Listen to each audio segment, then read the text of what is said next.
Hey guys, Jenny from Tye-Dyed Iguana. I'm here today to show you how to clean the algae out of your bowls, because even though we clean our bowls daily, I know you guys don't, but we do. We still get algae, and I'm going to show you how to clean that. So let's get this started.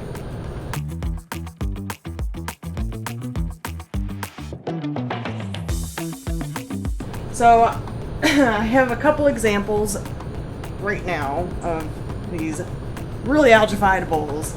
Now, admittedly, I maybe let them sit for a couple days just to make sure we had a little extra algae to work on. Not in the animal's tank, though. No, it wasn't an animal's tank. These were just like little experiments I set up. So we got 3 bowls here. We got our 2 extra large, the Exoterra bowls, and then the medium Exoterra bowls. So we'll work on that. So, as the animal care manager, our biggest weapon is the sponge. This guy right here, this is our biggest ally. This is what helps us keep our bowls nice and clean. So let's start with this big bad boy right here.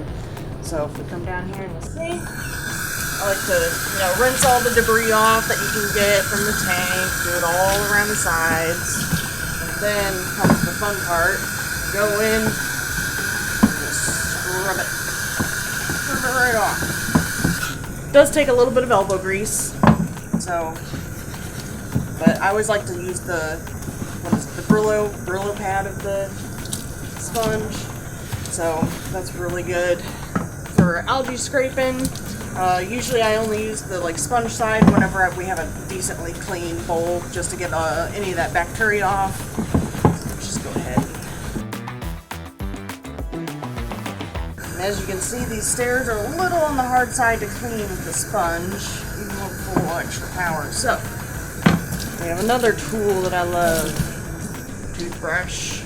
Now, we don't brush our teeth with these. These are not ones you use for any cleaners. These are strictly for cleaning your animals. You don't want to do any chemicals in there. Yep, and I just go ahead and I get in there and just scrub side to side, hitting all these edges. No. So it looks like I have a couple spots that don't want to go away. So let me show you how to get rid of those really hard to scrub off stains. Just clean this bad boy off real quick. Well, that one definitely doesn't need it. That one got out pretty clean. These are just, I couldn't even tell you what those are. I think that's just old coloring. These bowls are really old. Yeah. So, normal, perfect. Let's show you the way I bleach our bowls when we can't get these stains out. So what I do is I go in, I just tap water works just fine. I fill it up almost to the top. We'll do that with this guy here just to kind of maybe show you the real work of it.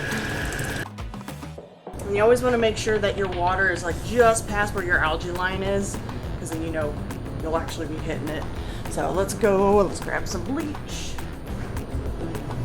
So all I do is a splash. Just a splash.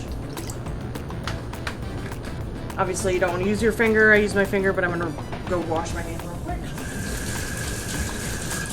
And just let it sit until basically the algae is gone.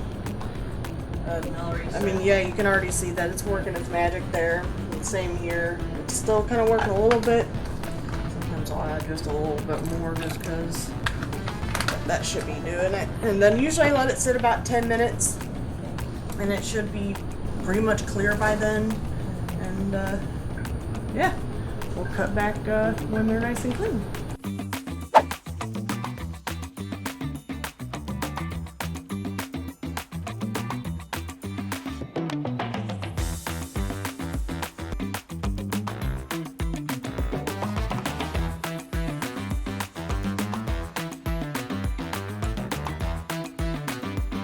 So we're back after about 10, 15, not even 15 now, it's probably 10 minutes-ish. And I think our bowls are done bleaching, so check it out. So this is the one that I initially scrubbed, this is the one I didn't scrub, and as you can see, there's almost no difference. This one still needs to be scrubbed a little bit, yeah, bleach works, man. After you bleach, this is very important. So obviously, whenever you pick it up and put it in your sink, or if you're bleaching in the sink, that's totally fine. Make sure you don't drop any, especially on your nice black clothes. So I'm gonna dump that. Again, our trusted weapon, the sponge. Now, even though it's been bleached and stuff like that, you still want to scrub it, just because like it still has gunk and stuff attached to it. Any residual bleach you want to rinse out, it will still smell a little bit like bleach after you rinse it. Very vaguely though, if you do it right.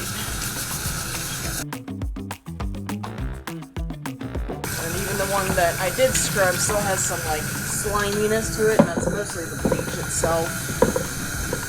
And like any residual stuff I missed the initial wipe around. So, and now before you put them back, this is very important, especially for your amphibians. You gotta wait until they completely dry, because the bleach will evaporate and there'll still be a little bit whenever it's wet. So you want to make sure that the bowls are just bone dry before you put them back. But I don't smell any bleach. Do you smell bleach, Heather? Here. See. Maybe just a faint whiff, but not much. Yeah, and it'll go away after it completely dries. So, but that's how we keep our bowls sparkly clean.